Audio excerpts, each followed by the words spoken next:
Desde la Red de Mujeres de la Provincia de Buenos Aires queremos agradecer a la Fundación Ricardo Rojas y a la Fundación Sergio Karakachov por apoyarnos en esta actividad sobre economía.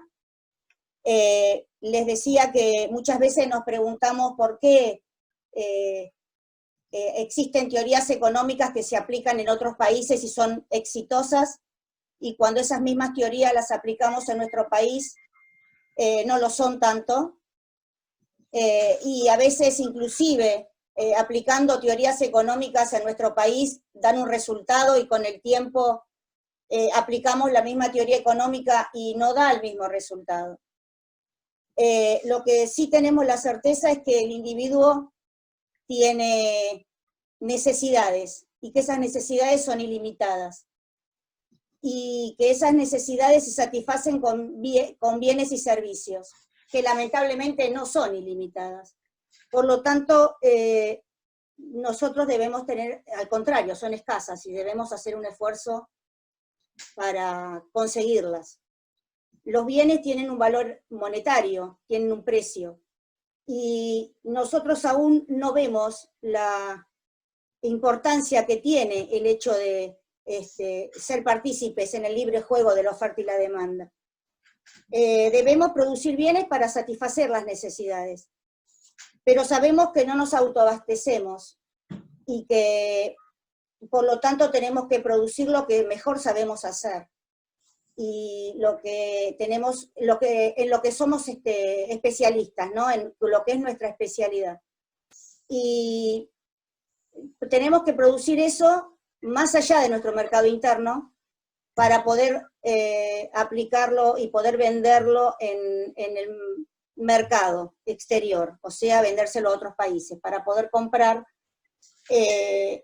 los bienes que nosotros no producimos y que necesitamos. A partir de ahí empezamos a pensar en la macroeconomía, y también debemos pensar en los problemas económicos no resueltos, como lo son la inflación, el desempleo y el subdesarrollo.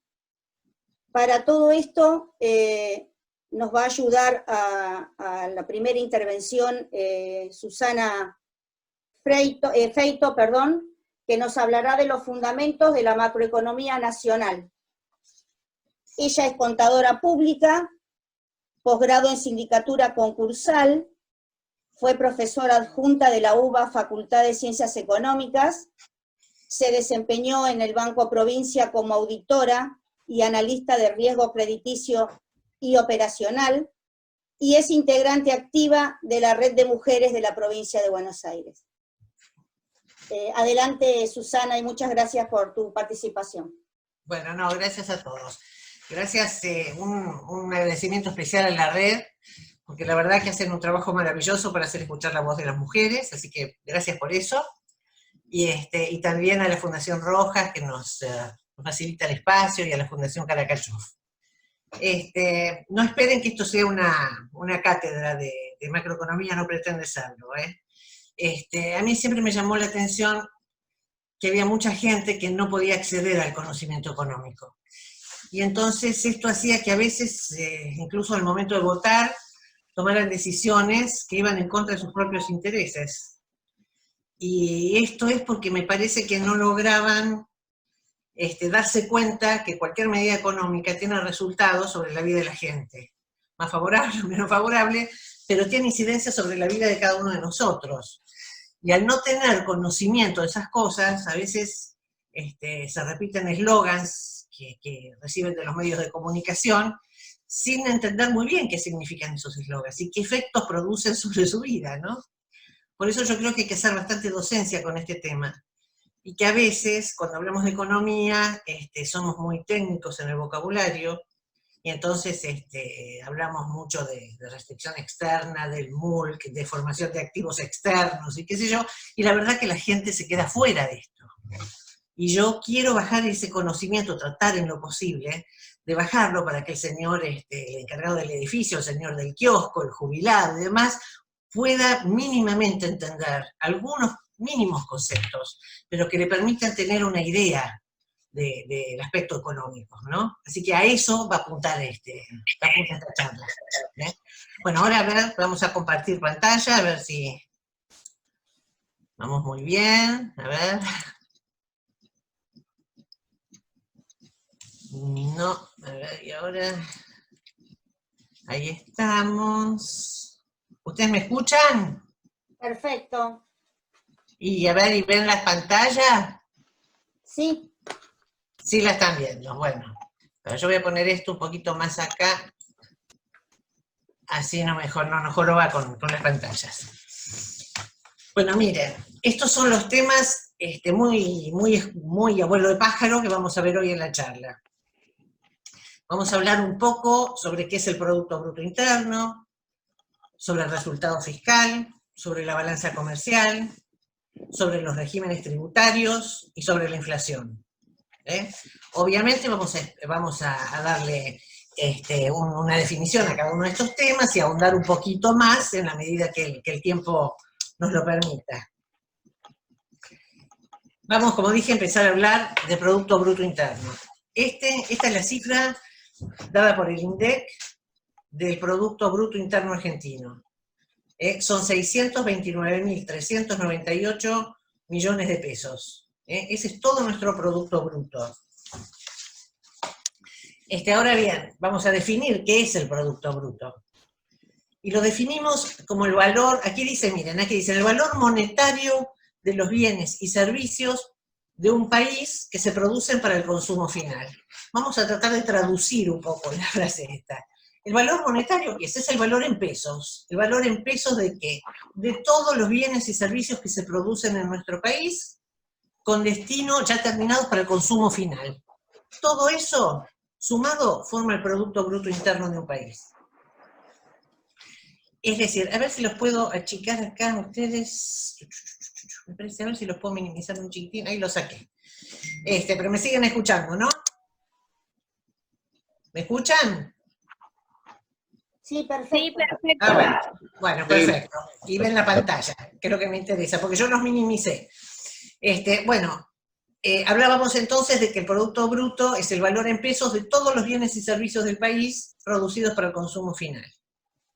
Acá tenemos la fórmula de cómo se calcula ese Producto Bruto Interno. Y se calcula sumando los gastos en bienes y servicios nacionales que realizan las familias, eso es el consumo. A eso le sumamos la inversión de las empresas, le sumamos la inversión. Sumamos también los gastos del sector público, el gasto público. También le sumamos los servicios vendidos al exterior, que son las exportaciones, porque todas estas cosas responden a bienes y servicios producidos dentro del país. ¿Y qué le restamos a la fórmula? Le restamos las importaciones, porque las importaciones son bienes que se produjeron en otro país, no acá. Y cada uno de estos componentes de la fórmula son los que llamamos motores de la economía. ¿Por qué? Porque cuando estos motorcitos se encienden, la actividad económica crece. Es decir, el Producto Bruto Interno sube cuando sube el consumo, sí. Sube cuando sube la inversión, sí. Con el gasto público, sí. Cuando hay más exportaciones, sí. En la medida que nosotros podamos aumentar todos estos, encender todos estos motorcitos, va a subir el Producto Bruto Interno. Lo que vemos acá es el porcentaje de incidencia que cada sector económico tiene en el Producto Interno Bruto del país. Esto es para el primer trimestre de este año. Y acá va a haber algunas cosas que nos llaman la atención. Hay sectores que hacen un aporte muy importante a ese Producto Bruto. Por ejemplo, acá tenemos comercio mayorista y minorista, aporta un 15%, es mucho. Después tenemos también actividades inmobiliarias, empresarias y de alquiler. En general acá están computados muchos servicios de todo tipo, que pueden ser estudios de profesionales independientes, servicios de seguridad, consultoras, investigación, todo esto son servicios. Y acá tenemos otro porcentaje muy importante de participación en ese Producto Bruto Interno, que lo da la industria manufacturera. Y van a ver algunas cosas también que les va a llamar la atención. Por ejemplo esto, agricultura, ganadería y caza con un porcentaje más chico, pero acá hay que hacer una salvedad. Todo lo que es agroindustria va a estar computado acá. Por eso ustedes ven este valor más bajito, porque cualquier proceso industrial mínimo que tenga esa producción primaria, el INDEC la computa acá dentro. Pero también podemos sacar otras conclusiones de esto. Ver que los servicios tienen una gran importancia, pero también que hay áreas que nos están aportando muy poco y que quizás nosotros pudiéramos potenciar. Por ejemplo, la pesca. Nosotros tenemos un litoral marítimo espectacular, y realmente si lográramos ponerle un poquito de valor agregado acá sería muy interesante, porque estamos muy bajos. Fíjense qué poco aporta la pesca al Producto Bruto Interno Total, ¿no? Así que esto más o menos nos da un panorama de la incidencia de cada sector. En realidad el Producto Bruto es una medición... Hola, ¿qué tal? Sí. Consulta, ¿café vendés?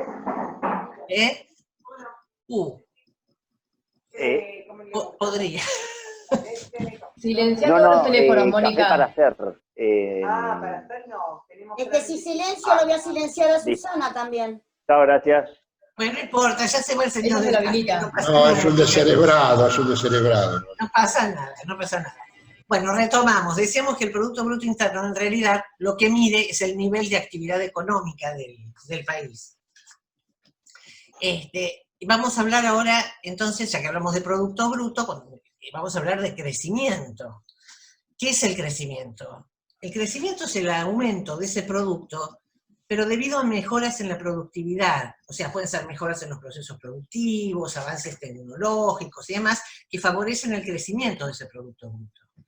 Pero nosotros, además de tener que crecer, que no lo estamos haciendo, porque venimos con un Producto Bruto Interno que está cayendo, además de hacerlo crecer, a lo que realmente tenemos que tender es al desarrollo. ¿Qué es el desarrollo? El desarrollo es el crecimiento económico, pero medido en términos de la mejora de calidad de vida de la población. Y para eso es necesaria una distribución más equitativa de la riqueza. Esta es la diferencia que hay entre crecimiento y desarrollo. Está muy bien, tenemos que crecer, pero tenemos que tender al desarrollo. Vía una distribución más equitativa de la riqueza, tratar de lograr una mejora en la calidad de vida de toda la población. Y en este gráfico vamos a ver cómo evolucionó desde el 2004 hasta la actualidad el Producto Bruto Interno. Nosotros vemos que acá hubo un crecimiento del 2004 hasta casi el 2008. Y acá van a ver una caída importante. Pero acá estamos en fines del 2008. Yo no sé si ustedes recuerdan que hubo una crisis financiera mundial, que fue la famosa crisis de las hipotecas, la crisis subprime, que hizo caer a Lehman Brothers y se llevó puestos a los bancos. Así que esta caída de acá se ha dado, en general fue global, ¿no? Por eso tenemos este pico acá tan marcado de caída en el Producto Bruto. Acá viene luego una recuperación. No lo llamamos crecimiento, porque estamos en realidad recuperando, fíjense, el nivel que teníamos antes. O sea que cuando llegamos al nivel que teníamos antes lo llamamos recuperación.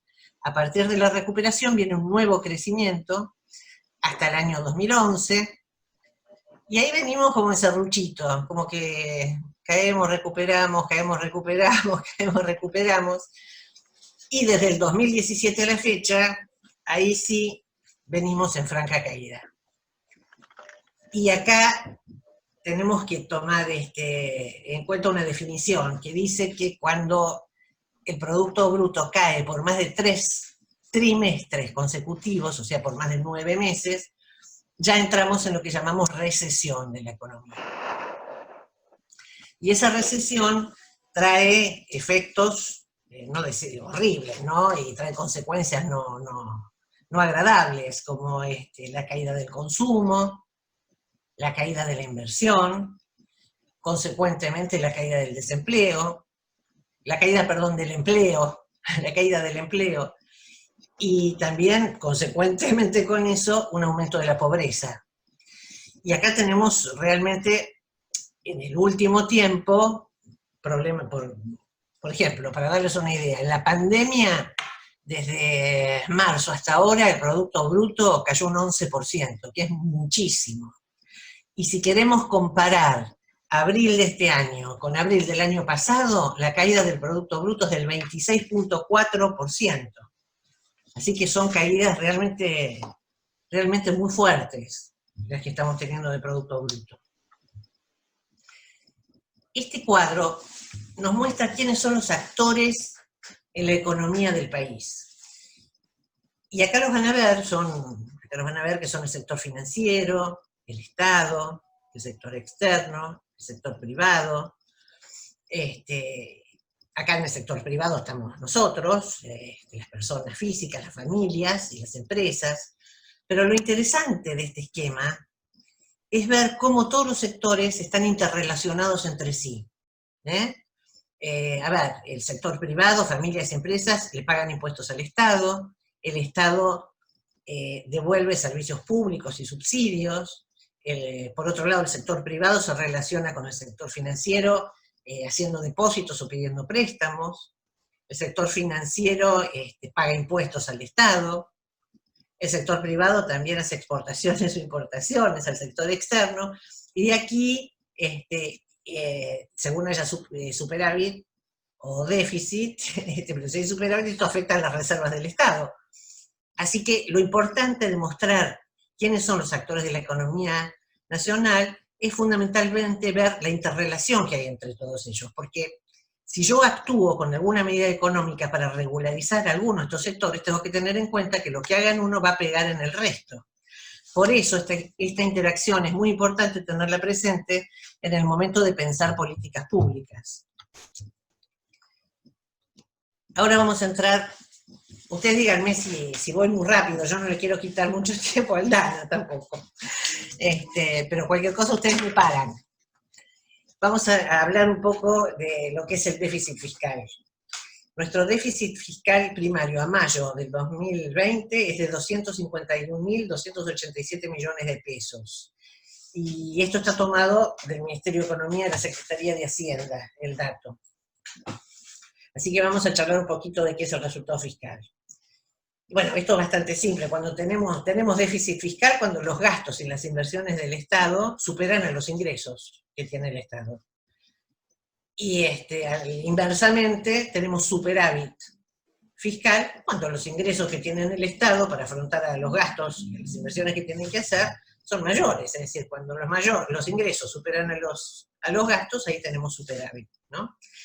Y hablamos, por un lado, de superávit primario, que depende de los ingresos del Estado, ya vamos que son tributarios básicamente, impuestos, es lo que constituye básicamente los ingresos del Estado, y de los gastos e inversiones que están previstos en el presupuesto, ¿no? Así que de estas dos cosas depende el resultado primario, de comparar los ingresos, que son básicamente impuestos, con los gastos e inversiones que están previstos en el presupuesto nacional. Este es el resultado primario. Si a este resultado nosotros le agregáramos los intereses que el Estado tiene que pagar por la deuda, ahí hablamos de resultado financiero. Pero ahí lo vamos a dejar hablar de esto después en algún momento, que sabe mucho el ingeniero Ponce, y ya nos va a decir si tenemos que pagar, cuándo vamos a tener que pagar, en qué condiciones, porque estamos con bastante incertidumbre, ¿no? Yo un día pienso que ya tenemos todo el tema controlado, y al otro día alguien me dice, no, se trabó, después se destraba, así que ahí lo vamos a dejar a que después nos cuente cómo sigue este tema. Acá vamos a ver bien el tema del déficit, y lo vamos a ver, me parece, más claro. Miren, esta columna son todos los gastos del Estado.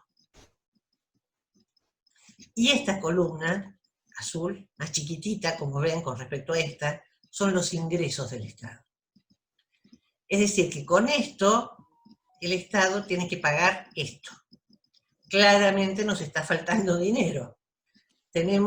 Nos faltan 251.000 millones de pesos, y ese es nuestro déficit fiscal.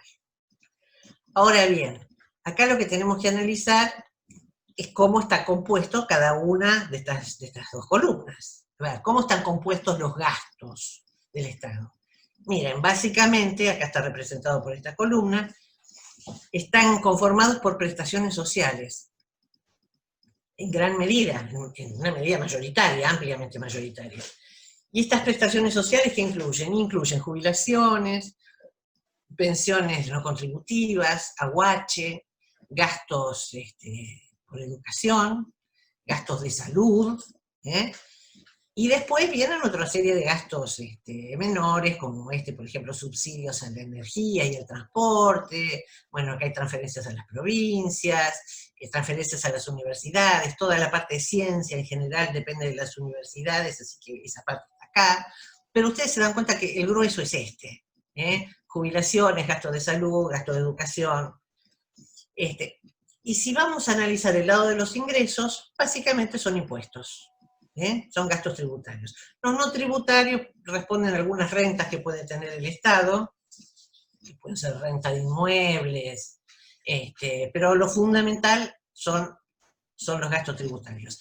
Ahora bien, acá hay que hacer una consideración, que es importante. Si queremos solucionar este déficit fiscal, bueno, tenemos que ver cómo nos plantamos incluso ideológicamente acá.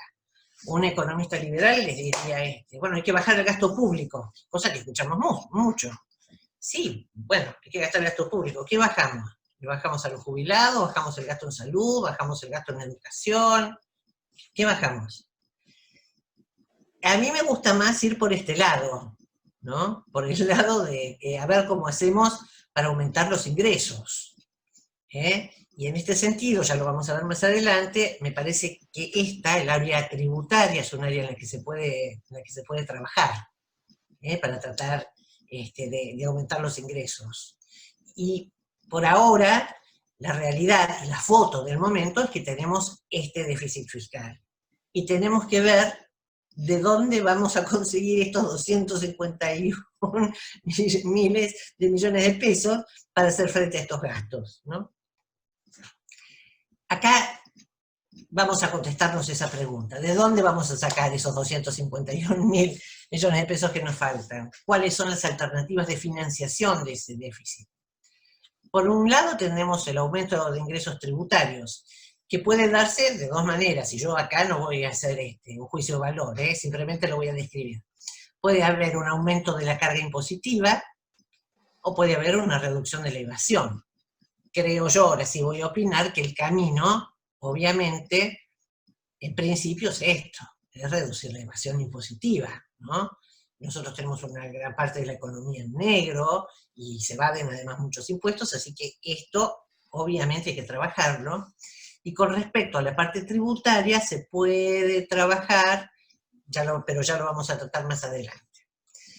Además de poder financiar de esta manera ese déficit fiscal, también podríamos tomar deuda. Bueno, me parece que no es un momento muy favorable para nosotros en este aspecto, ¿no? Vamos a ver después si cerramos la refinanciación de la deuda, si después podemos obtener algún préstamo que sea de algún organismo internacional de crédito, bueno, no lo sé, pero en principio es una alternativa que tenemos bastante complicada. Y la que nos queda es la emisión monetaria, que es la que se está usando. Y que por el otro lado es la que está usando en este momento todo el mundo por la pandemia, porque obviamente hay que salir a socorrer a sectores vulnerables, a la gente que no puede abrir sus negocios y demás, y todo esto se está cubriendo con emisión monetaria. Pero también lo que tenemos que tener muy en claro es que ninguno de estos tres canales de financiamiento se pueden utilizar sistemáticamente en el largo plazo. Es decir, yo no puedo vivir aumentando impuestos, ni puedo vivir endeudándome, ni puedo vivir emitiendo eternamente, digamos. Hay una manera más virtuosa a la que tenemos que tender para financiar el déficit, y es tratar de lograr superávit comercial, un superávit comercial que nos permita atender ese déficit fiscal, ¿no? Y esto sí es sustentable en el tiempo. Miren, el superávit comercial que tiene la Argentina en abril del 2020 es de 1.411 millones de dólares. Tenemos superávit comercial, pero no nos alcanza. Y además tenemos que ver las causas por las cuales se generó ese superávit comercial. Porque les diría que no es un superávit comercial para hacer una fiesta ni para festejar. Porque acá hay dos maneras de obtener superávit. Una es que crezcan mucho las exportaciones, que sería y que también paralelamente crezcan las importaciones, ¿no? Pero que las exportaciones las superen. Eso sería la manera virtuosa, digamos. Pero no es lo que se da en este momento. En este momento se nos da este superávit comercial porque se han caído las importaciones. ¿Y qué importaciones se han caído? Nosotros tenemos un sistema de producción industrial muy dependiente de insumos extranjeros, de insumos que tenemos que importar, ¿no? Y tenemos que importar muchos bienes intermedios, que son insumos para la producción. Entonces, eso claro, como las industrias cierran, como la economía está en franca caída, entonces nadie necesita comprar esos insumos importados, la importación cae. Por eso se nos da el superávit comercial. Y por eso no es para festejar, porque si tenemos superávit comercial, porque resulta que cierran las empresas o están operando con el 40% de su capacidad instalada y no necesitan comprar esos insumos, bueno, esto obviamente no es para andar festejando, ¿no? Vamos a hablar un poco de la balanza comercial, que es un poco esto. Hay un déficit en la balanza comercial cuando las importaciones superan a las exportaciones. Y al revés, cuando las exportaciones superan a las importaciones, tenemos superávit comercial, ¿no? Y acá viene esto que lo habrán escuchado muchas veces, hablar de la bendita restricción externa que tiene la Argentina, que para pasarlo a términos muy sencillos, es que nos faltan dólares. Tenemos poquitos dólares y no nos alcanzan los dólares que tenemos. ¿Por qué? Porque tenemos una estructura productiva en el país con bajo nivel de desarrollo industrial de base. Las industrias de base son aquellas que dan soporte al resto de las industrias. Por ejemplo, industrias de maquinarias, metalúrgicas, ¿no?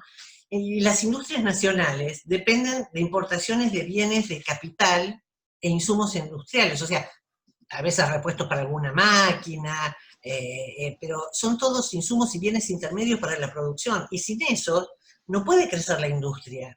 Y si no tenemos dólares para abastecer estas importaciones, en algún punto abortamos el crecimiento industrial. Entonces, todas estas importaciones que tenemos que hacer deben ser sostenidos por las exportaciones ahora, ¿no? Actualmente, de productos primarios o de agroindustria. Y la verdad que nos genera, un superávit, pero como vimos no nos alcanza. Siempre estamos con este bendito tema de la restricción externa, que tenemos pocos dólares, ¿no? Nosotros aquí tendríamos que plantearnos tratar de ir hacia exportaciones que tengan valor agregado. ¿Qué significa esto? A ver, que si yo, por ejemplo, le vendo trigo a un país, al que ustedes quieran, y ese país después me vende harina de trigo, y yo por ahí le vendo la harina a 10 pesos, y después yo tengo que importar, yo le vendo el trigo por 10 pesos y tengo que importar la harina por 20. ¿Y qué es esa diferencia entre los 10 pesos que vale el trigo y los 20 que vale la harina? Y ese es el valor agregado, eso es mano de obra agregada, inversiones en investigación y desarrollo, mejoras en la investigación para mejorar los procesos productivos. Todo eso está incorporado en ese valor, eso es el valor agregado, digamos. Y eso es lo que genera empleo en un país. Así que tenemos que tratar de agregarle a nuestras exportaciones la mayor cantidad de valor, de hacer la mayor cantidad de exportaciones con valor agregado, para que también aumentemos el empleo. Acá vamos a ver las exportaciones y las importaciones por grandes rubros. Vamos a ver las participaciones que tenemos. Por ejemplo, en las exportaciones, el 42% son de agroindustria. El 36% son productos primarios, ahí habrá soja, trigo, maíz. El 16% son las famosas, ustedes lo habrán escuchado, las MOI. Bueno, MOI es esto, son estas 3 letritas, manufacturas de origen industrial. Eso aporta un 16%. Y combustibles y energía, que son butanos líquidos, y algunos aceites combustibles y demás, aporta poco, 6%, ¿no? Esto con respecto a las exportaciones. Y con respecto a las importaciones, estos son datos del INDEC tomados abril 2020. Tenemos que el 42% son bienes intermedios para la producción, esto que ya estuvimos viendo, ¿no? 17% piezas y accesorios para bienes de capital, y 15% bienes de capital. O sea que todo esto lo tenemos que importar para la industria, ya sean maquinarias, piezas para las maquinarias, bienes intermedios. Acá tenemos una fuerte dependencia de nuestra industria de bienes importados. Después tenemos porcentajes más chicos de importaciones de bienes de consumo, vehículos y otros. Y si lo vemos de este lado, vamos a ver esto mismo en un gráfico. Lo único que podemos observar acá es que con respecto a las exportaciones, todas vienen en caída. ¿Ven? Estos porcentajes de acá muestran la caída interanual. Está bajo el 2%, está el 58%, las manufacturas de origen industrial, miren cómo cayeron, ¿no? Las exportaciones de origen industrial cayeron mucho. Ahora después vamos a ver nuestros principales socios comerciales y a dónde se dio esta caída. Y lo único que tuvo un repunte interanual fueron los productos primarios. Y si vemos por el lado de las importaciones, cayeron todas. Pero hay algunas que cayeron más que otras. Por ejemplo, en bienes de capital caímos 34%, que es mucho. En piezas y accesorios para bienes de capital, todo esto son bienes que se necesitan para la industria, ¿no? 43.7%, es muchísimo. Perdón, acá vamos a ver un poco lo que veíamos antes, pero analizando cuáles son nuestros principales socios comerciales. Acá tenemos dos cuadros. Este es prepandemia, y este cuadrito de acá es lo mismo, pero post-pandemia. Claramente en los dos cuadros se pueden ver cuáles son nuestros principales socios comerciales. China, Brasil, Estados Unidos, y les diría que a Vietnam, ¿no? Y bueno, después sí están Alemania, Chile, India, pero estos son los principales. Fíjense, prepandemia, lo que estábamos exportando a China, con un crecimiento interanual de esas exportaciones del 90%, y nos dejaba un saldo, un superávit comercial, no tremendo, pero nos dejaba un superávit comercial. Con Brasil venimos con exportaciones muy altas, 941 millones, y nos dejaba un saldo, un superávit comercial más interesante. Con Estados Unidos teníamos déficit comercial. Pero fijémonos qué pasó post pandemia. Miren cómo todo se vino abajo y cómo todo se cayó. A China, que le exportábamos 966 millones, le exportamos 509. Ocurre que como en realidad bajaron las exportaciones, pero igual en relación con las exportaciones logramos aumentar el superávit comercial, ¿no? Tenemos más superávit comercial que antes. Pero el nivel, tanto de las importaciones como de las exportaciones, cayó abruptamente. Y acá está el tema también muy importante, porque Brasil es un socio estratégico nuestro. Y acá pasamos, miren, de exportar 941 millones a exportar 387. Y si bien también cayeron las importaciones, acá revertimos. Lo que antes era un superávit comercial, ahora es un déficit comercial. Con Estados Unidos siempre tuvimos déficit comercial. Y otra cosa que yo quisiera agregar, que esto ya es una opinión personal con respecto a esto, es que yo creo que tenemos que tender a desideologizar las relaciones comerciales. Obviamente hay que comerciar con Estados Unidos, hay que comerciar con China, hay que comerciar con Brasil. Lo que tenemos que mirar nosotros es esto. A ver, ¿quién me deja superávit? ¿Qué relación comercial es más beneficiosa para el país? Ahora vamos a pasar a hablar un poquito de lo que son las reservas, otro tema del que también van a escuchar hablar mucho y que es muy importante. Argentina tiene un total de reservas de 43.172 millones de dólares. Este es el total de reservas en moneda extranjera, que incluye fondos provenientes de exportaciones, el turismo, de préstamos, de contratos de WhatsApps de monedas, que son WhatsApps de moneda entre países. Ahora les voy a explicar todo esto. Y de encaje en el BCRA, que son usados para respaldar depósitos privados. Veamos un poco esto, porque no todo de estos 43.172 millones de dólares, no todo es de libre disponibilidad. No todo puedo disponerlo inmediatamente. Por ejemplo, si hay una corrida contra el peso, yo no puedo disponer de esos 43.000 millones. ¿Por qué? Porque dentro de esto hay swap con China y hay encajes también bancarios, entre otras cosas. Yo no me quiero detener mucho en explicarles lo que es un swap con China, que es un tema técnico, pero para darles una idea así, un poco de tricasa como para que se pueda entender, es como cuando ustedes tienen un préstamo precalificado, que tiene un préstamo otorgado, y bueno, en el momento que lo empiezan a usar, ahí empiezan a devengar intereses, ¿no? Y se usan habitualmente para pagar déficit, si hay algún déficit comercial con China. Ahora incluso hay una parte que vence, que ya creo que se va, que va a seguir vigente, ¿no? ¿Y qué son los encajes? Que tampoco son de libre disponibilidad. Los encajes bancarios. Los encajes son el respaldo de todos los depósitos en dólares que corresponden a las cuentas en dólares que están en todos los bancos. Cuando nosotros tenemos dólares en las cajas de ahorro de los bancos, hay un porcentaje de esos depósitos en dólares que quedan guardados en el Banco Central y que en realidad dan un resguardo al sistema para evitar la iliquidez de ese sistema. Si ustedes recuerdan, cuando pasamos el cuadro, un cuadro anterior donde surgía, creo que era el de Producto Bruto Interno, donde se veía como había habido en el 2008-2009 una crisis global muy grande, que pegó muy fuerte en los bancos. Bueno, a partir de ese año, en general, en todo el mundo, se tendió a incrementar el porcentaje de estos encajes bancarios, para darle más seguridad al sistema.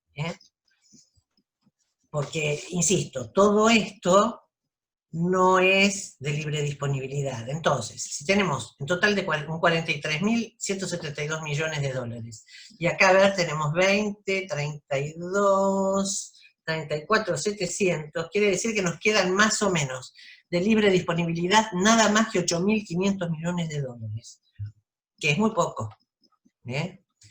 Acá vemos cómo fueron evolucionando las reservas del Tesoro, cómo las reservas nacionales fueron evolucionando. Bueno, acá estábamos en el horno, ¿ven? 2002, estábamos muy mal. Después se van recuperando, las reservas se van recuperando, hasta que acá ya se vislumbra la baja de reservas de vuelta, y es en la época de Kicillof donde se pone el cepo, que duró de febrero del 2012 hasta el 2014, ¿no? Y después empiezan a subir acá otra vez las reservas. Tenemos que tener en cuenta que las deudas que tomamos con organismos internacionales también están acá, formando parte de estas reservas. Y acá ya se veía venir también una fuerte caída, entonces el gobierno anterior pone en septiembre del 2019 el cepo, que todavía está vigente, ¿no?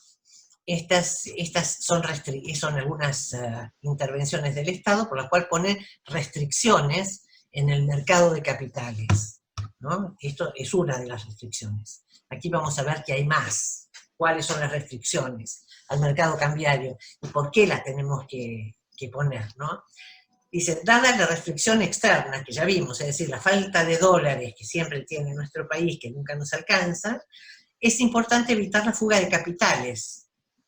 Pero tenemos que tener en cuenta que la fuga de capitales no es solamente la transferencia de divisas que se hace al exterior, sino también que cuando cada uno de nosotros va a comprar 100 o 200 dólares y lo guarda o en la caja de seguridad o abajo el colchón, eso también es fuga de capitales, porque son dólares que salen del sistema, salen de toda la actividad económica. Así que eso también es fuga de capitales. Y nosotros, como dijimos, pocos dólares los tenemos que cuidar, entonces necesitamos a veces que el Estado intervenga en este mercado de capitales protegiéndolo para que no se nos vayan los dólares. ¿Y qué medidas restrictivas puede tomar el Estado para cuidar esos dólares? Bueno, uno de ellos es la restricción de remesas. ¿Qué es esto? Es cuando, por ejemplo, tenemos aquí radicada una empresa multinacional que a fin de año quiere girar a su casa matriz que está en el exterior, lo que ganó durante el año para repartirlo entre sus accionistas, Pero aquí le podemos poner algún tipo de restricciones, decirle, bueno, señores, de sus ganancias pueden remesar al exterior, no sé, digo cualquier porcentaje, un 60%, pero les exigimos que el otro 40% sea reinvertido aquí en Argentina. Es decir, que esos otros no se vayan como dólares al exterior, sino que se reinvierta acá. Otra de las restricciones que se puede poner es la obligación de liquidar ingresos por exportaciones en el mercado nacional. Ustedes se acuerdan que hace un par de años el agro podía liquidar fuera del país y los dólares quedaban afuera. Bueno, podemos también poner la obligación de que se liquiden acá adentro. Y otra de las restricciones es el límite a la compra de dólares, que es lo que comúnmente conocemos por cepo y que tenemos vigente actualmente. Vieron que podemos comprar nada más que $200. Ahora vamos a pasar un poquito a hablar de lo que es la presión tributaria en la Argentina, como porcentaje de todo lo que se produce en la Argentina, o sea, como porcentaje del Producto Bruto. Y estos son los últimos datos que publicó el Ministerio de Economía, la Secretaría de Hacienda, son el año 2019. Entonces acá vamos a ver el conjunto de impuestos recaudados por el Estado, y vamos a ver cómo esto define qué régimen tributario tiene el país. A grandes rasgos, vamos a ver, el porcentaje mayor que ustedes ven es este 42%. Y acá está metido el IVA, por ejemplo, que es un impuesto al consumo, que es un impuesto básicamente injusto, porque si va a comprar un kilo de queso Paolo Roca, o el jubilado que cobra 18.000 pesos, paga exactamente lo mismo. Por eso es un impuesto injusto y muy regresivo. Y por el otro lado vemos este chiquitito de acá, que tiene una participación muy chiquita en lo recaudado por impuestos por el Estado. Estos son impuestos sobre la propiedad, bienes personales, por ejemplo, ¿no? Entonces, que este sí es un impuesto más progresivo, porque acá paga el que más tiene, paga más. Así que acá vemos con claridad como esta es una estructura tributaria muy, muy regresiva. Porque ¿cómo pueden ser los sistemas tributarios? El progresivo, un sistema tributario progresivo es aquel donde a mayor ingreso, mayor contribución. El que más tiene, más paga. Esto, por ejemplo, bienes personales. El que tiene más patrimonio, paga más. Un sistema tributario regresivo es donde todos los contribuyentes aportan el mismo porcentaje, sin importar qué ingresos tengan. Y este es el caso del IVA que mencionábamos. Acá no importa si sos millonario, si sos pobre, pagás exactamente lo mismo. Esto es regresivo. Todos los países en general tienen sistemas tributarios mixtos, pero hay que ver con qué porcentaje de impuestos progresivos y con qué porcentaje de impuestos regresivos, saber qué es lo que prima, si prima esto o si prima esto, ¿no? Acá vamos a ver un cuadro que está elaborado por algo que ustedes también deben haber sentido nombrar, que es la OCDE, que es la Organización para la Cooperación y el Desarrollo Económico, por la CEPAL, que es la Comisión de Economía para América Latina, y el Banco Interamericano de Desarrollo, donde lo que hacen es ver la presión tributaria medida para América Latina y el Caribe, y la pone la de todos los países en promedio, por supuesto. Y nosotros acá vemos que el promedio de la región para América Latina y el Caribe es del 23%. Y Argentina está muy por arriba de eso. Está en el 28% de presión tributaria. Por otro, ustedes cuando lo vean van a decir, no, eso es muy bajo, la presión tributaria de Argentina es mucho mayor. Sí, porque esto es un promedio, y el nivel de presión tributaria sobre las empresas es mucho más alto que este 28%. Así que, por un lado, estamos por encima de la región. Estamos por abajo de lo que mide la OCDE, pero la OCDE en realidad la OCDE, les cuento, es una organización no gubernamental que está integrada por 37 países, Estados Unidos, Canadá, Japón, Australia, la mayoría de la Unión Europea, y de América Latina algunos, creo que Chile y Colombia, pero en general mide países desarrollados. Claro, esos países sí tienen una presión tributaria más alta que la nuestra, el 34.3%. Pero también tienen un nivel de cobertura en prestaciones que no tienen nada que ver con las nuestras. Si tomamos los países nórdicos de Europa, vamos a ver que tienen unos sistemas de salud, y una educación pública y seguridad que nosotros realmente no tenemos. Así que en realidad estamos con una presión tributaria alta, y además no estamos recibiendo mucho a cambio, ¿no? Acá vamos a poder comparar, y esto es interesante, vamos a ver cómo evolucionó la estructura tributaria en la Argentina, y no para Argentina, para Latinoamérica y el Caribe en general, para la región, desde el año 1990 hasta el 2007. Esto es América Latina y el Caribe, y esto es América Latina y el Caribe. Y vemos, por ejemplo, que unos impuestos, como vamos a tomar el IVA, en 1990 el 16% formaba parte de la recaudación tributaria, de la estructura tributaria, el IVA era el 16%. En 2007 creció al 27%. O sea que se hizo mucho más regresiva, a través del tiempo. Y si venimos acá y comparamos lo que es América Latina y el Caribe con lo que son los países desarrollados, vemos que nosotros tenemos en impuesto al valor agregado el 27% de la recaudación, y ellos tienen el 20%. Ellos tienen más impuesto a las ganancias y nosotros menos. Es decir, que el sistema tributario de los países desarrollados es mucho más progresivo que el nuestro. El nuestro es mucho más injusto. Bueno, y con este tema ya vamos terminando, que es la inflación. Este sí es el tema de todos los días en Argentina. La inflación anual en Argentina medida a mayo del 2020 fue del 43.4%. No hace falta decir que fue muy alta. La medición a ver, déjenme ver si tengo, sí.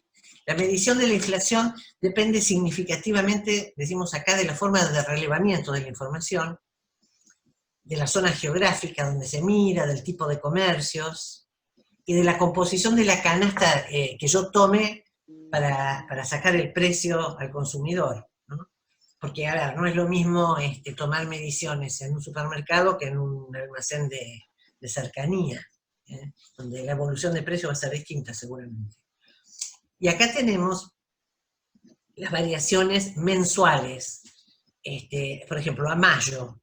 En mayo con respecto a abril, a nivel nacional la inflación, según el INDEC, fue del 1.5.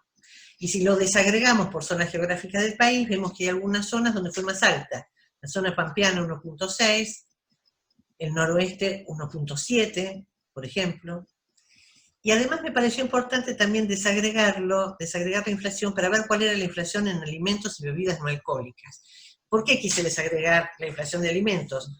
Porque esto es lo que consumen las clases más vulnerables, donde gran parte de su ingreso lo destinan a alimentos y bebidas no alcohólicas, ¿no? Y acá vemos que el aumento de este mes fue el 0.7, acuérdense que estamos también con precios de referencia y demás, o sea que esto está bastante contenido por eso. Pero acá hay mucha diferencia también entre regiones, y la que más me llamó la atención fue, por ejemplo, la región pampeana, donde los alimentos ahí tuvieron un aumento generalizado de 1.2%, muy superior al 0.7. No hablo tanto de la zona de la Patagonia, porque ahí sí es más alta, pero también son mucho más altos los ingresos, ¿no? Y bueno, y debemos saber que cómo está la inflación, cómo está definida, y se define por un aumento generalizado, que hay que ser generalizado de los precios de toda la economía. Acá vamos a hablar un poco de cuáles son las causas de la inflación, y acá también dividimos aguas entre lo que sería una postura neoliberal y una postura más progresista, ¿no? La postura neoliberal reconoce como única causa de generación de inflación la emisión monetaria. ¿Por qué? Porque dicen que cuando más se emite, cuanto más pesos hay, estos pierden su valor, y reconocen únicamente eso como causa de la expansión de la inflación. Los más progresistas no creemos en esto, creemos que hay más causas a considerar. De hecho hubo periodos breves, pero hubo periodos en los que no se emitió y la inflación siguió subiendo. Y nosotros hablamos de que las causas son más, que tenemos un factor estructural, o sea que hay un aumento de precios que se debe a las limitaciones que presenta el sistema productivo, el entramado productivo del país, porque ya vimos que somos muy dependientes de insumos extranjeros, ¿no? Y esto nos genera inflación. Y también tiene otra característica que hay en nuestro sistema productivo, que tenemos determinados sectores muy concentrados. Por ejemplo, el sector de alimentos está muy concentrado. Entonces yo no tengo para elegir 10 competidores que se peleen a ver cuál me vende más barato. Y no, tengo dos grandes actores, que yo, Molinos Río de la Plata, Arcor, que se ponen de acuerdo entre los dos y entre los dos más o menos me fijan un precio.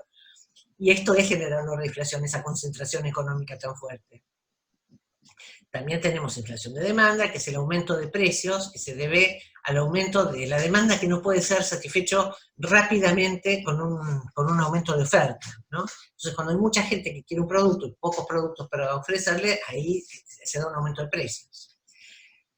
También hay un componente de la inflación que es inflación de costos, donde el aumento de precios se debe al aumento de costos de los costos de producción.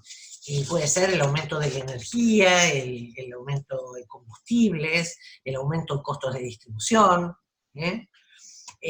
Ya vimos lo de la... Y con respecto a la emisión monetaria, nosotros lo que pensamos es que sí es generadora de inflación, pero con ciertos supuestos. Es decir, a partir de un determinado nivel preexistente, de un nivel base de inflación, y si a eso le montamos un alto nivel de emisión monetaria, eso sí causa una disminución del valor de la moneda. Y el último, que es muy importante en Argentina, que son las expectativas generadoras de inflación. Y esto se da porque la medición de la inflación en general no es creíble.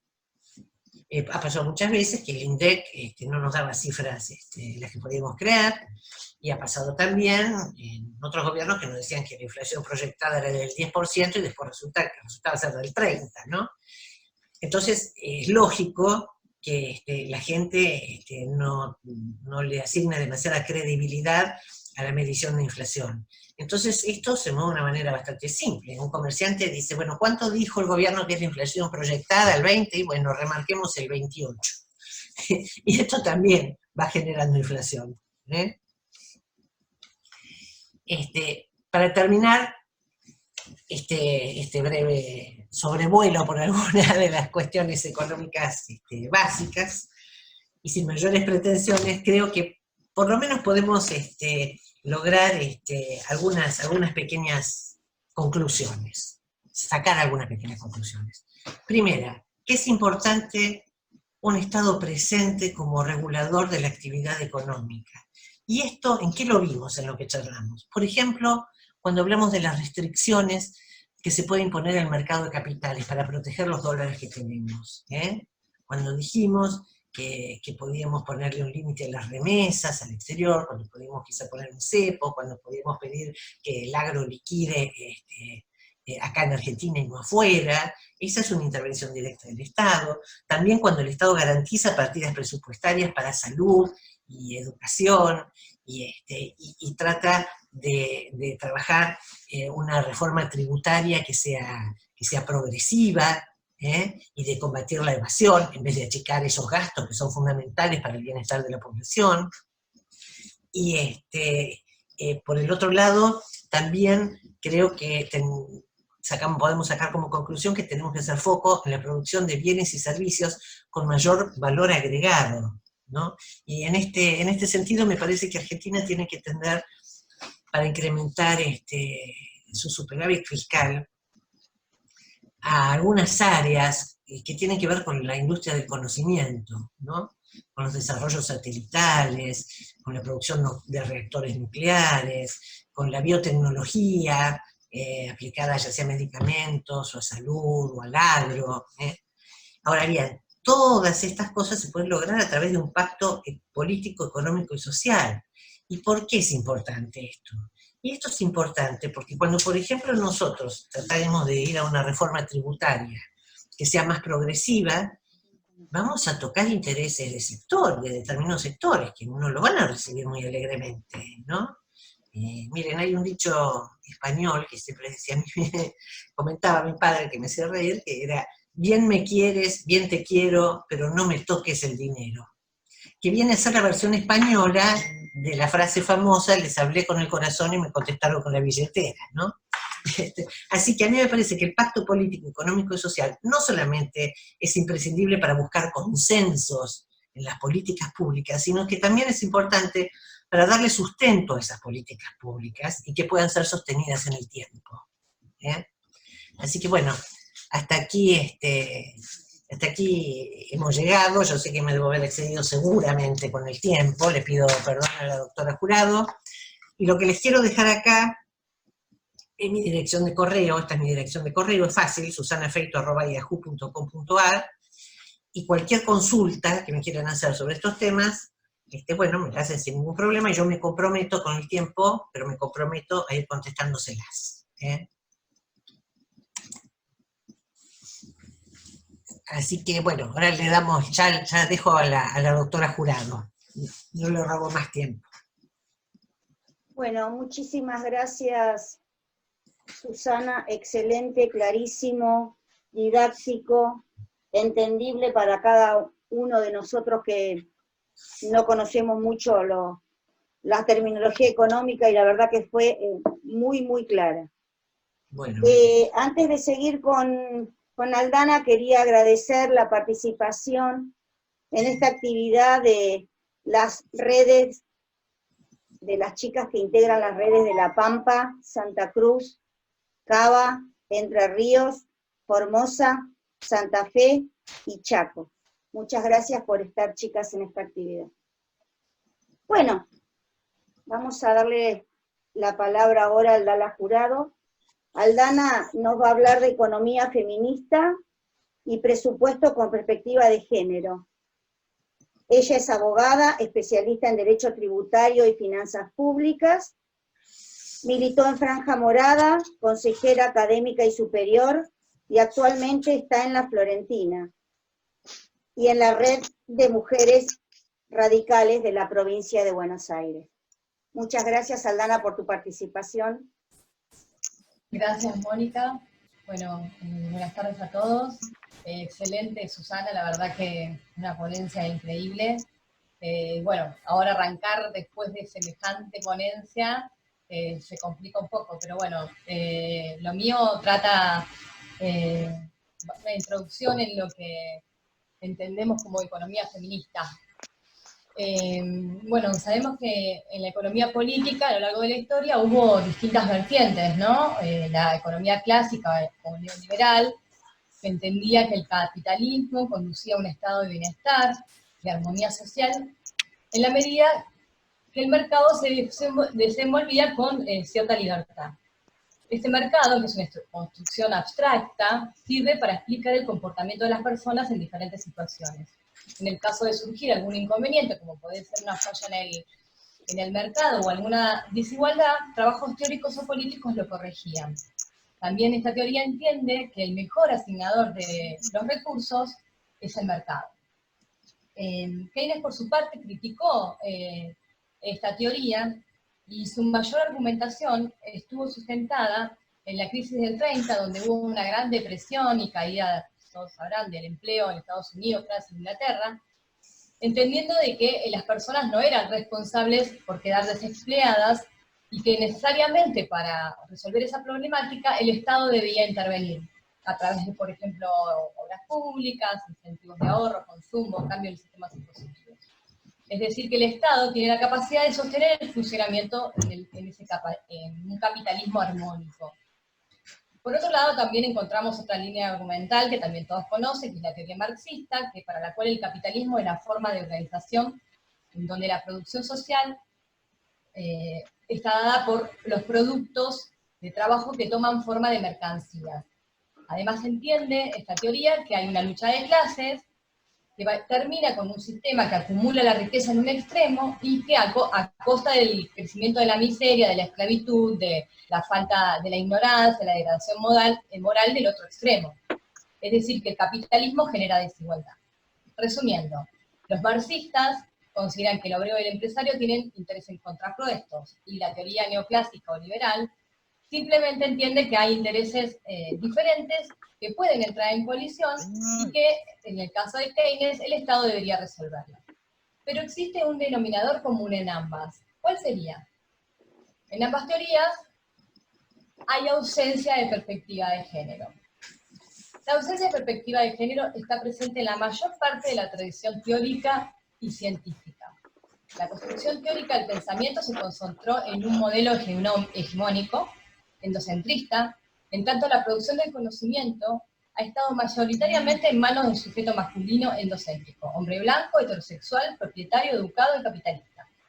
La finalidad de la teoría feminista, de la economía feminista, que denuncia ese sesgo, es un pensamiento más plural y adecuado.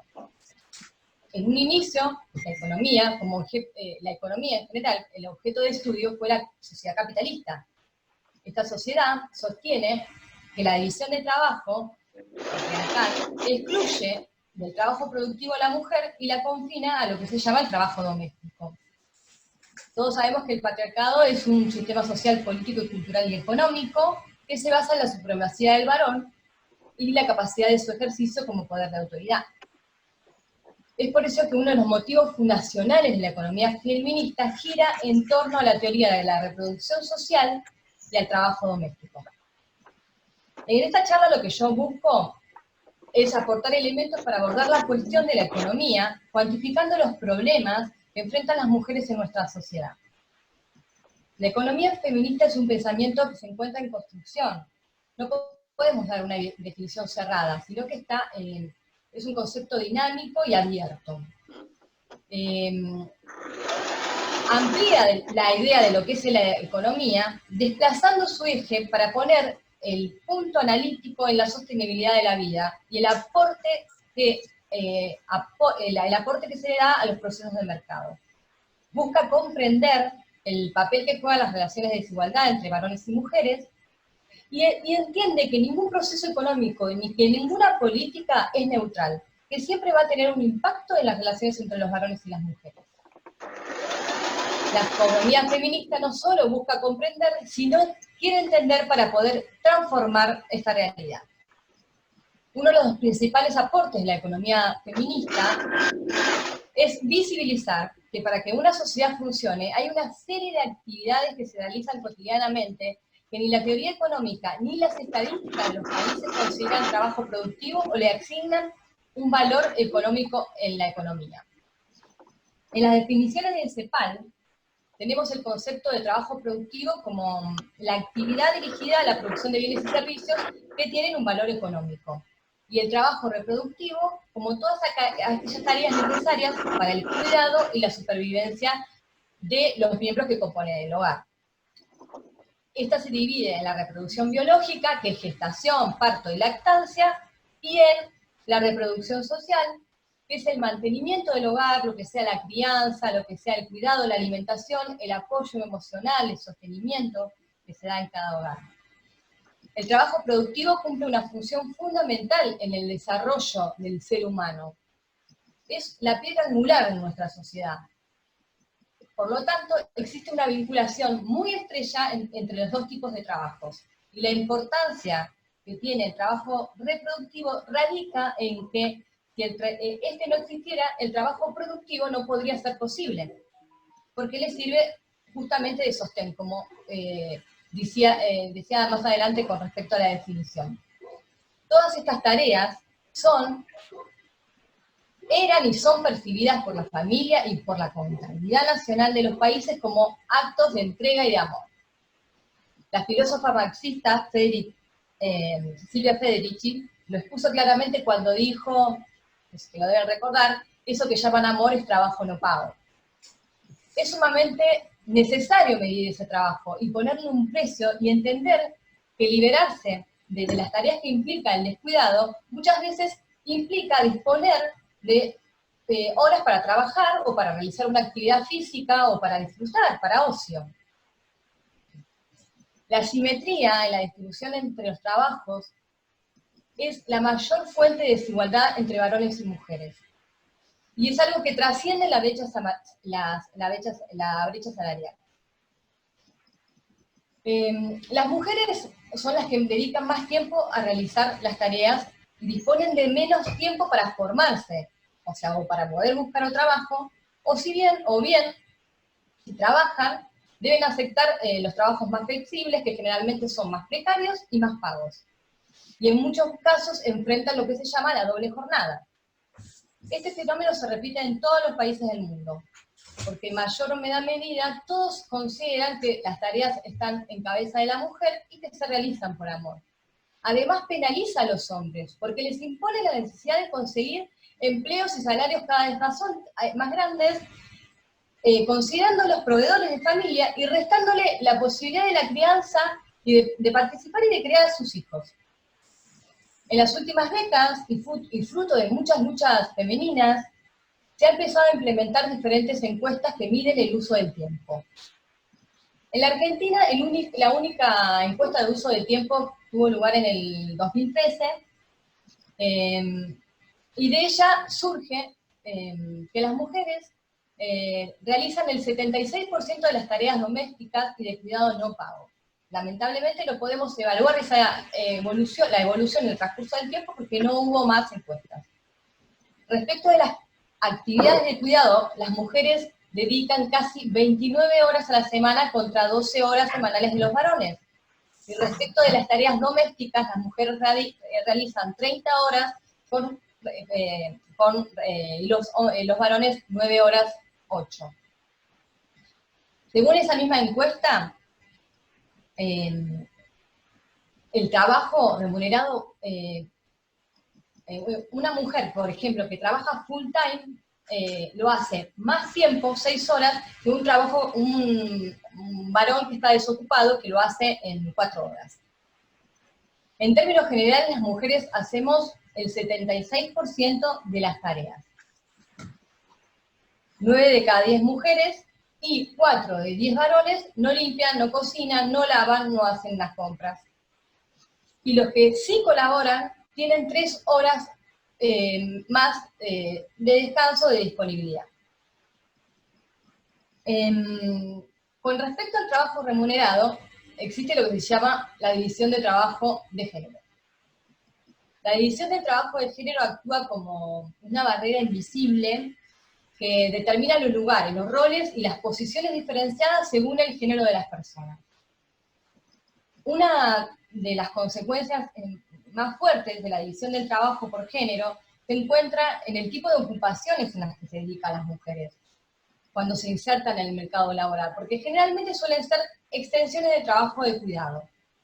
Por ejemplo, enfermeras, maestras, empleadas domésticas, acompañantes. Las mujeres se han incorporado masivamente al trabajo remunerado en los últimos 40 años. Esto produjo una vacante dentro del trabajo doméstico y también generó muchas contradicciones respecto de la responsabilidad que también implica hacerse cargo de las tareas del hogar, generando en muchos casos la doble jornada, lo que habíamos dicho. En los años 60 trabajaban 2 de 10 mujeres y hoy trabajan 7 de cada 10.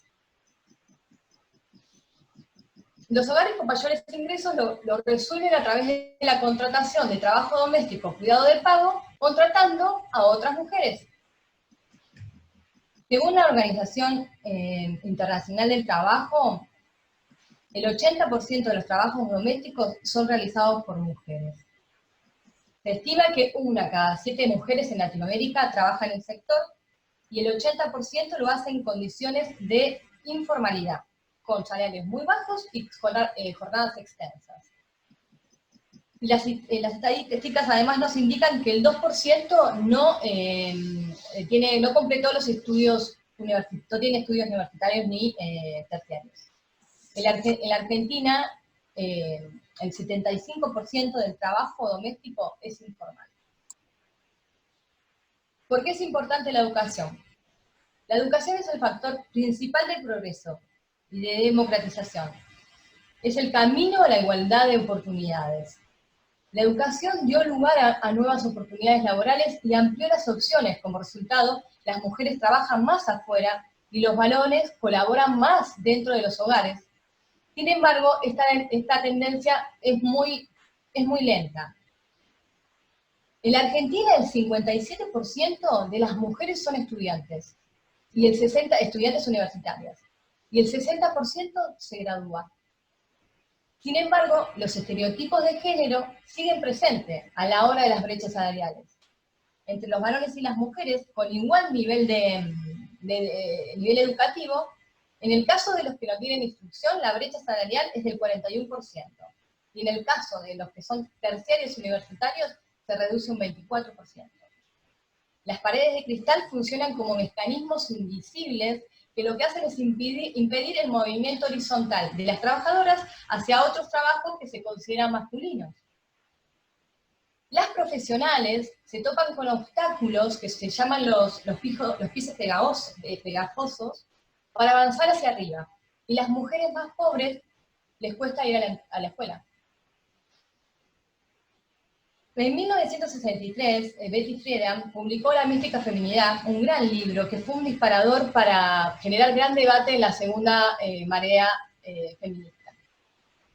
Según la marea feminista, que estuvo relacionada con los derechos reproductivos y con el tema de compartir las tareas del hogar, es donde surge el término que habrán escuchado, lo personal es político, en respuesta a aquellos que decían que todas estas cuestiones debían resolverse en los hogares.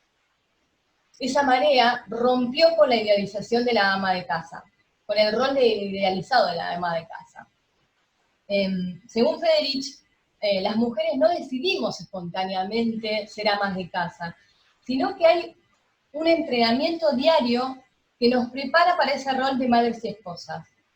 El típico, ustedes se acordarán, mi abuela no trabaja, es ama de casa. Desde muchos tiempos las luchas feministas han buscado darle un valor económico al salario, por ejemplo a través de las jubilaciones de ama de casa. Se estima que si se contabiliza el valor monetario del trabajo doméstico de las tareas de cuidado, representarían entre un 10 y un 20% del PBI según el país. Marilyn Boring dijo, me parece que lo tenía anotado acá, que me gustó, dijo, el sistema de medición del PBI es arbitrario y desconoce en manera absoluta el aporte que hacen las mujeres día a día en la economía del país. El PBI es la medida de lo que produce un país en un tiempo determinado. La contabilidad omite registrar esas tareas que se hacen de manera gratuita, subestimando la contribución económica para la producción, para que los procesos productivos puedan ser posibles. Por eso, entendemos, por suerte la fórmula por la cual la esposa, ama de casa, se sacrifica su carrera por la familia, está cada vez más en el pasado. Los anticonceptivos y la tecnología han sido buenos aliados. En los años 60, las mujeres tenían alrededor de 5 hijos, hoy el promedio es 2. Y la tecnología, como por ejemplo el lavarropa, ahorró 30 horas restó en trabajo doméstico. También hoy por hoy contamos con todo lo que sea la tecnología, la posibilidad de hacer las cosas en nuestra casa con internet, resolverlo a través de WhatsApp, o un montón de otras situaciones tecnológicas que nos ayudan y nos posibilitan el doble rol. Sin embargo, necesitamos políticas públicas que brinden soluciones a la familia tradicional o a las diferentes configuraciones. Un recorte de salud, por ejemplo, o un recorte en la educación, representa un obstáculo para las mujeres en las casas, quienes que van a tener que atender a sus hijos o a sus padres mayores, dejando de lado las ocupaciones por falta de jardines o por falta de geriátricos. Por eso es muy importante entender que las políticas públicas tienen que tener perspectiva de género. Sabemos que la desigualdad se puede medir, se puede cuantificar, podemos diagnosticar y así generar políticas públicas que transformen la realidad, a través de proyectos de ley, en el presupuesto o a través de planificaciones fiscales. El presupuesto nosotros sabemos que, como bien lo explicó Susana hoy, tiene gastos y tiene ingresos. Generalmente se dividen, como vieron, en los distintos sectores tradicionales, agroindustria, sistema financiero, trabajadores. En el presupuesto del 2018, por ejemplo, la palabra mujer aparecía 4 veces en 300 hojas. El presupuesto es la expresión de los objetivos de un país, de la política económica de un país. Sirve como una herramienta que va ordenando y le va permitiendo concretar los objetivos. Un presupuesto con perspectiva de género lo que va a hacer es considerar el impacto del presupuesto en forma diferenciada a los varones y mujeres. En los diferentes temas, por ejemplo, en el tema empleo, en el tema ingreso, acceso de producción, crédito, o demás temas de políticas públicas. No implica la asignación de una partida separada a un varón o una mujer. Es un análisis del impacto que tiene la igualdad de género y que implica un proceso de cambio en la toma de decisiones de un país y fija prioridades. Busca un presupuesto con perspectiva de género, busca promover la igualdad de género, permitiendo la implementación de políticas públicas y fomentando la participación de mujeres en la elaboración de políticas públicas. La perspectiva de género debe estar presente en todas las etapas de la construcción de un presupuesto, tanto en la preparación del proyecto como en la aprobación, la ejecución y en el posterior control. Las iniciativas del proyecto proyecto con perspectiva de género persiguen los siguientes objetivos.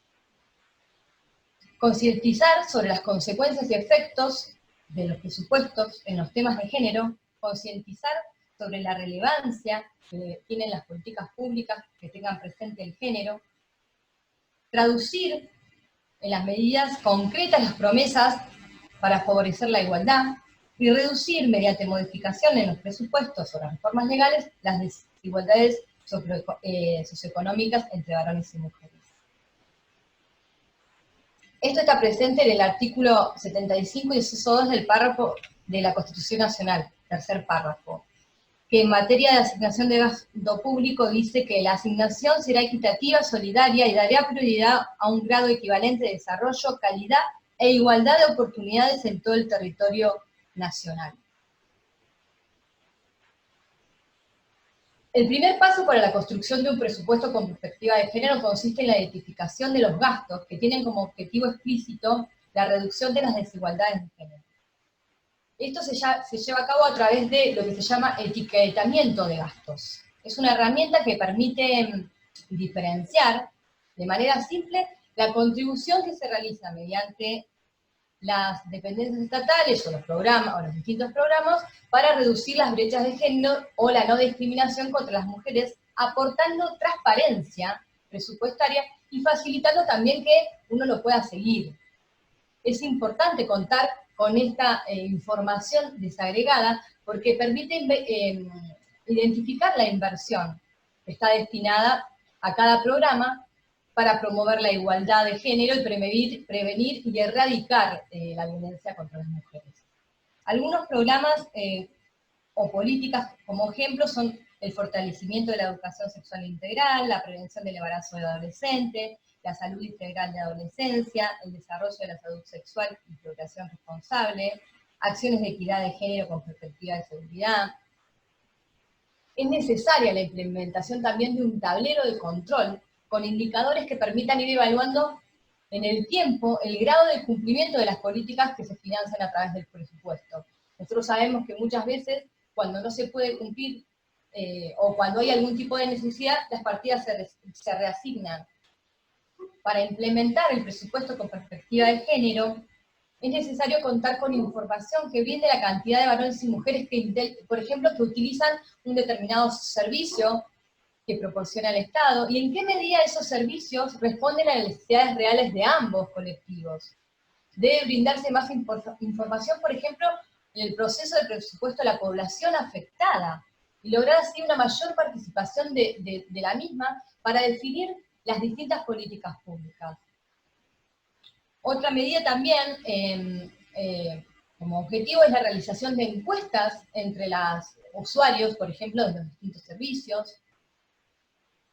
Algunas preguntas que deben formularse a la hora de elaborar un presupuesto con perspectiva de género son: ¿en qué medida varones y mujeres hacen uso de los diferentes servicios? ¿Qué grupos de población se ven principalmente afectados en la reducción de una determinada partida presupuestaria? ¿En qué medida las distintas subvenciones están justificadas? ¿En qué medida estos indicios, los distintos roles en materia de género por los ingresos, y para poder completar una perspectiva de género, debe implementar un modelo estructural que persiga como objetivo primario la lucha de desigualdad? Bueno, ¿qué medidas favorecen a la equidad de género? Algunas medidas son, las políticas de género son, medidas para favorecer, necesitamos medidas estructurales, que son, las políticas de género son prioritarias en la legislación. Distintas dependencias estatales cuentan con departamentos de género. Políticas orientadas a la igualdad de oportunidades para el empleo de mujeres. Auditoría para el cumplimiento de las políticas de género. Soporte financiero para las políticas de género. Representación de mujeres en los distintos estamentos de gobierno. Soporte legislativo en las oficinas de mujeres. Legislación antidiscriminación y una agenda nacional para mujeres y ingresos públicos. Bueno, he culminado.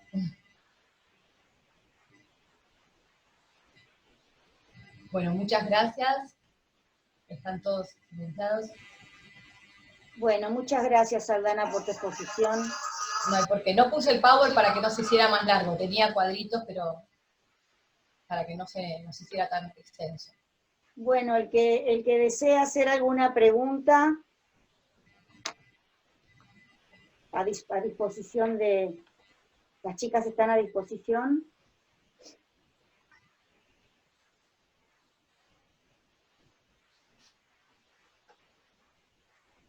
Daniela, desmutate a Daniela.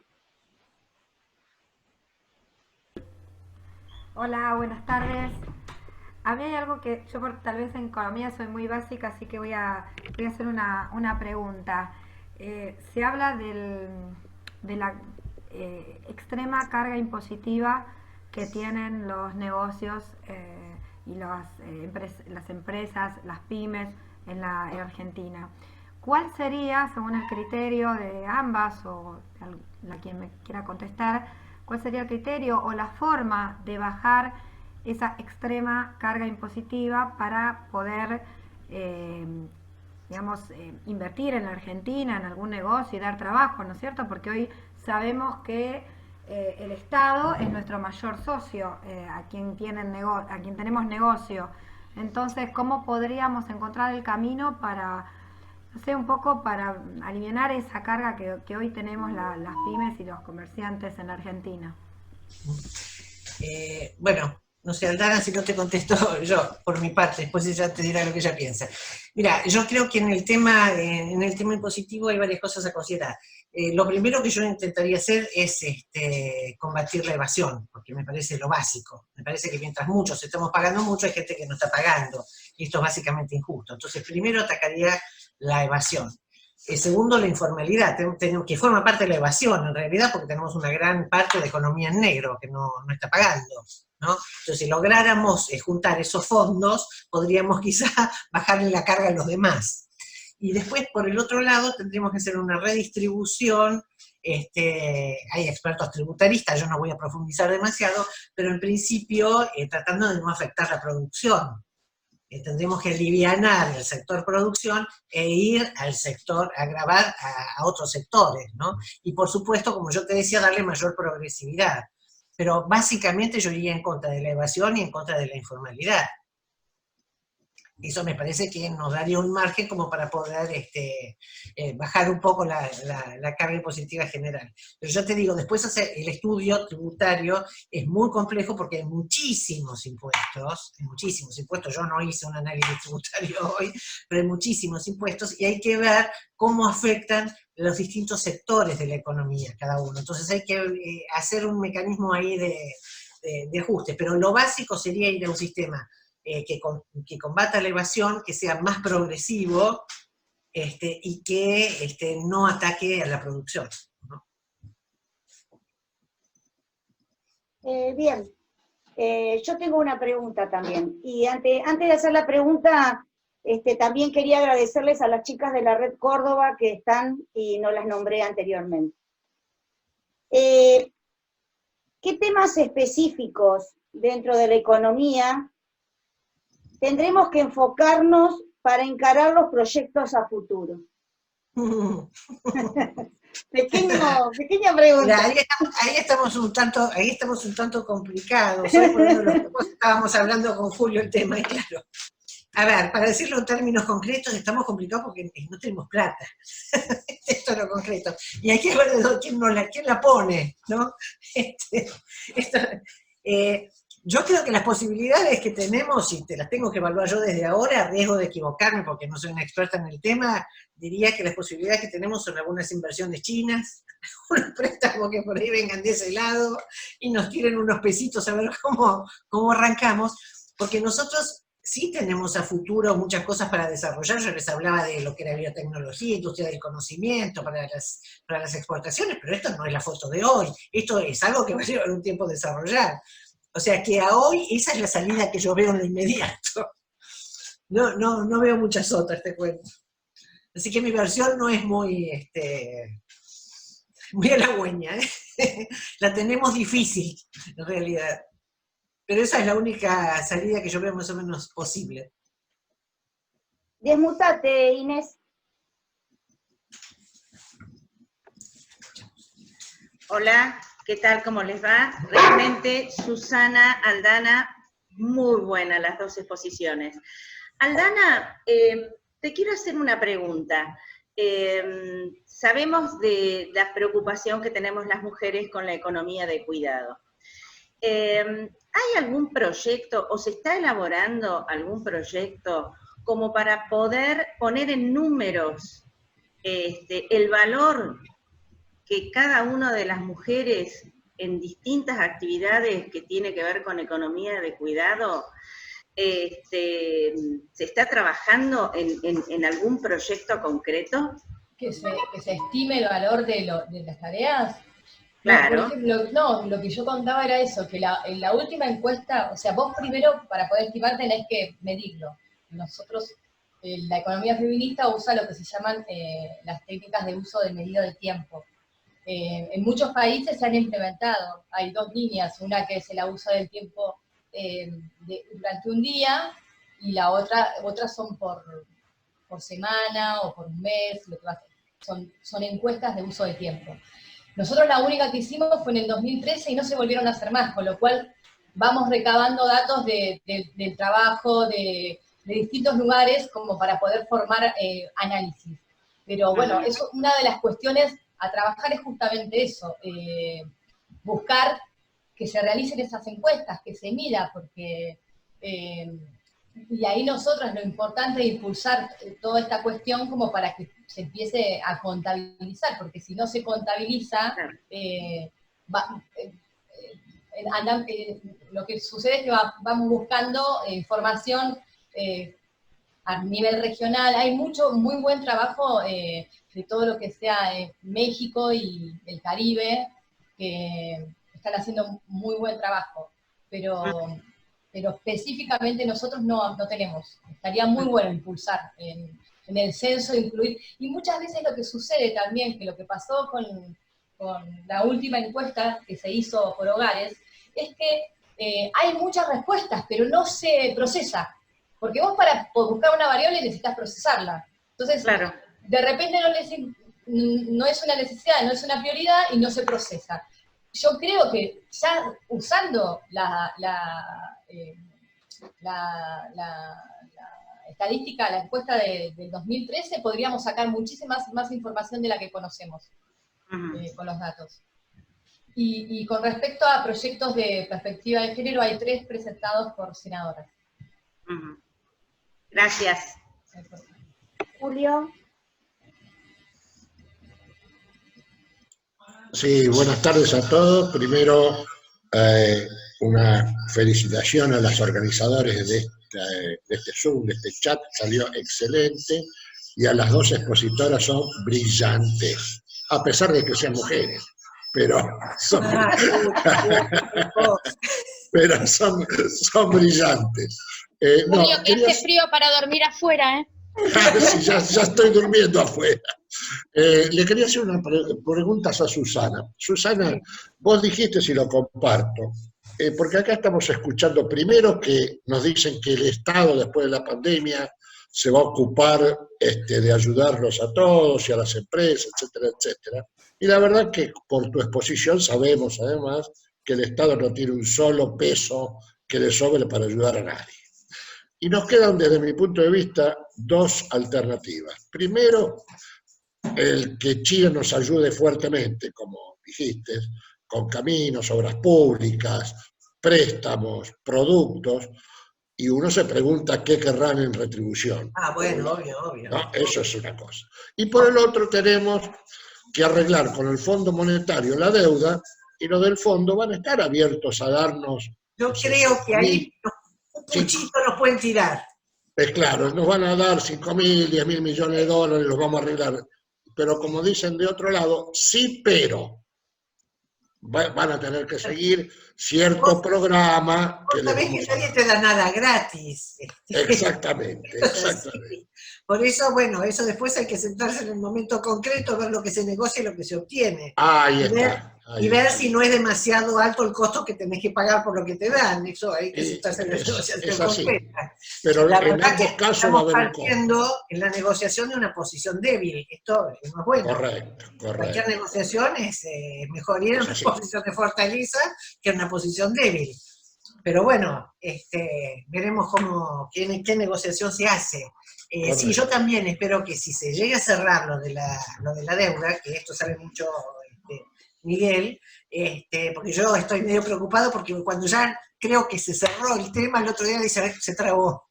Y ahí seguimos. Creo que ahora hasta fin de julio, 4 de agosto seguimos.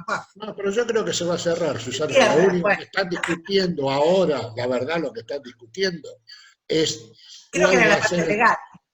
Claro, ¿cuál va a ser el tribunal? ¿Y cuál va a ser el porcentaje de socios o deudores que van a influenciar?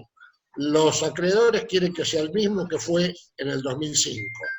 Claro, porque el de Macri era más favorable para nosotros. El del 2005 era más favorable para los deudores. Para los deudores. El de Macri era más favorable para nosotros, sí es cierto. Claro, entonces, la verdad es que la Argentina a su vez dice, no, escúchame, si ya estamos con un arreglo que hizo el gobierno anterior, respetemos eso.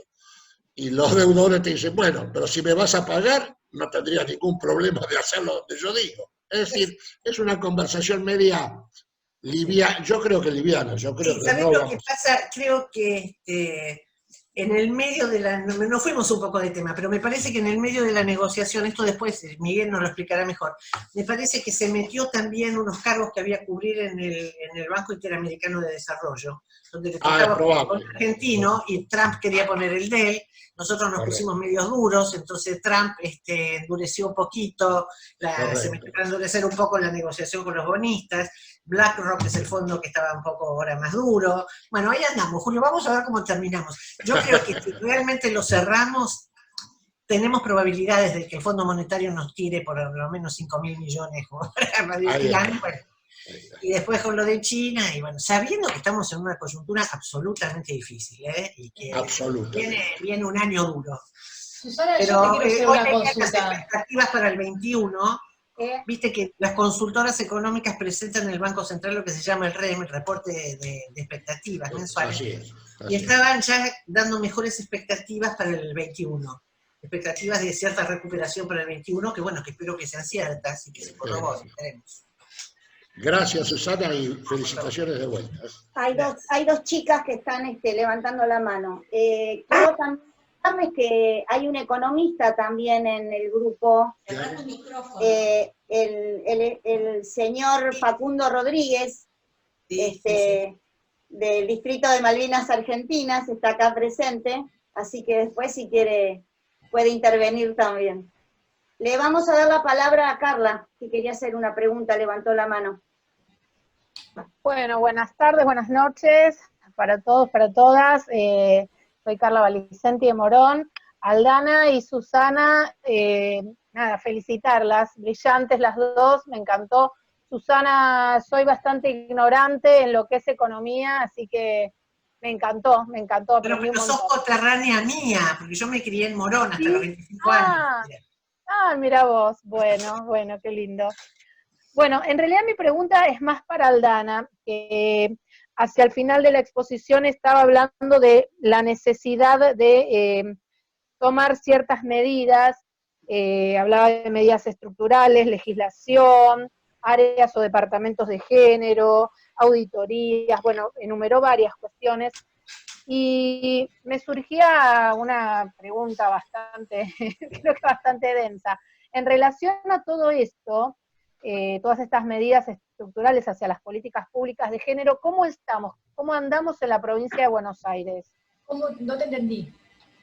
Claro, en relación a la necesidad de todas estas medidas que fuiste nombrando hacia el final de tu exposición, acá en provincia de Buenos Aires, ¿cómo estamos? No, tenemos en Nación, porque en Nación el Ministerio de Economía creó una secretaría que está Alessandro, que también es una cofundadora de Economía Feminista, pero a nivel provincia no.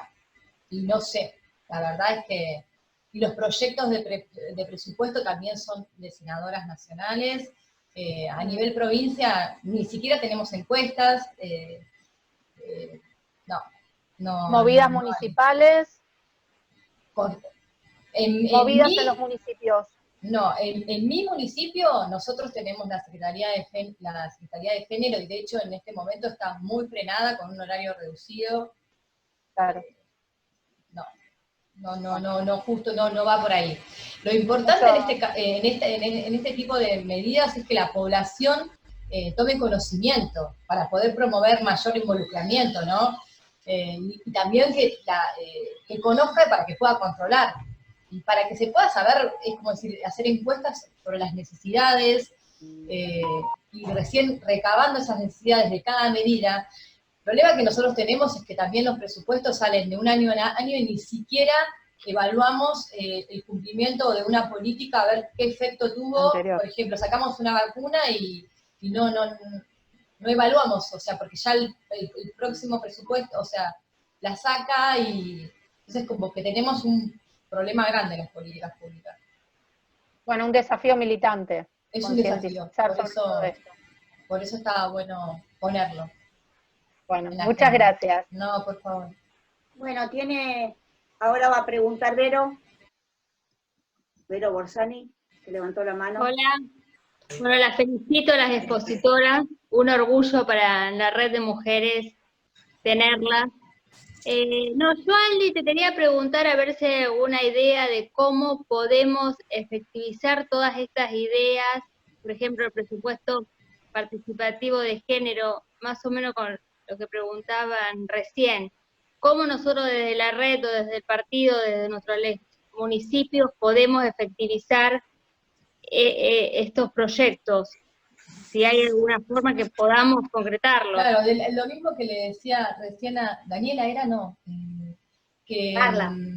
Carla, que nos tenemos que involucrar. La única forma, o sea, la única herramienta que tenemos es involucrarnos, o sea, difundir, para poder realizar, o sea, diferentes, lo que se llaman cuestiones de campo, o sea, evaluaciones de diferentes propuestas, por ejemplo, de una propuesta de una determinada política pública, evaluar la incidencia que tiene en la relación entre varones y mujeres, ver cómo incide, si está generando una desigualdad, si la sostiene o no, y en base a eso retrucarla, ¿no? Es decir, bueno, ¿qué es lo que podríamos hacer para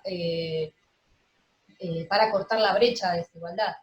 Pero es una cuestión de concientización, de poder ver, por eso lo importante era preguntar, por ejemplo, este servicio público o este servicio, ¿quiénes lo usan? ¿De quiénes lo necesitan? O sea, ¿cuánto se gasta?